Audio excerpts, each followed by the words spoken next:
In typical Trump fashion, US President has come out with a fresh tantrum against good old friend India. He's gone on to say that even as I've imposed fresh tariffs of 50%, there will not be any trade talks that will take place, which means that negotiations that were to continue have suddenly gone into deep freeze.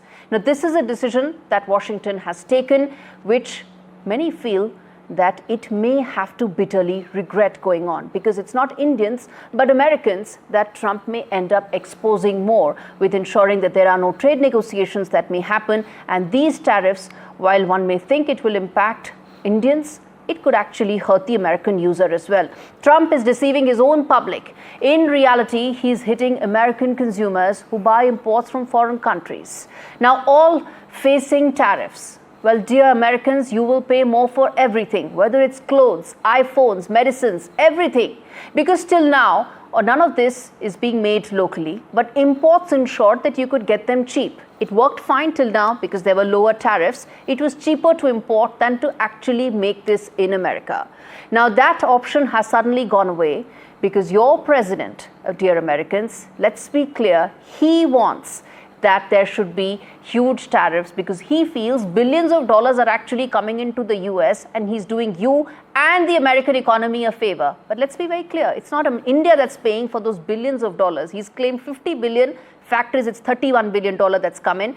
It's the American companies that are paying for goods that have now become costly. Yes, there will be reduced exports and it will hurt India as well, just as it will hurt America. This is a two-way street. At no point of time, Donald Trump should think that this is only hurting India and not the American user. Well, there's more. There could potentially be a dollar crash. It will impoverish Americans since the overvalued dollar determines their living standards. And in the process, foreign consumers will be enriched.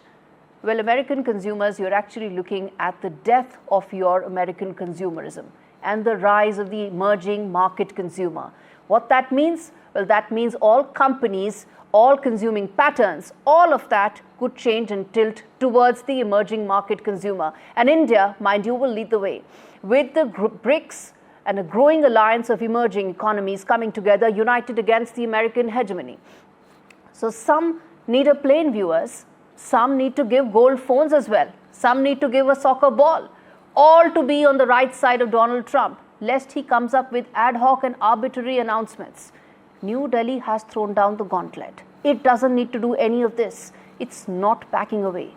It's charging straight into the storm, determined to take Trump head on, and it's not standing alone, shoulder to shoulder with some of the other biggest emerging market economies and growth engines in the world, whether it's Brazil, whether it's China.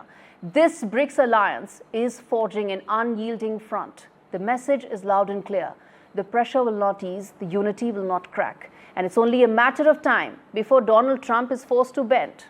Trump can keep dancing on top of the White House, but he should at no point of time think that India will dance to his tunes. If anything, we in India are expecting him to chicken out, like always, after he meets Russian President Vladimir Putin next week in UAE, and suddenly he will not think that Russia is that big an enemy, and all of this posturing may just change.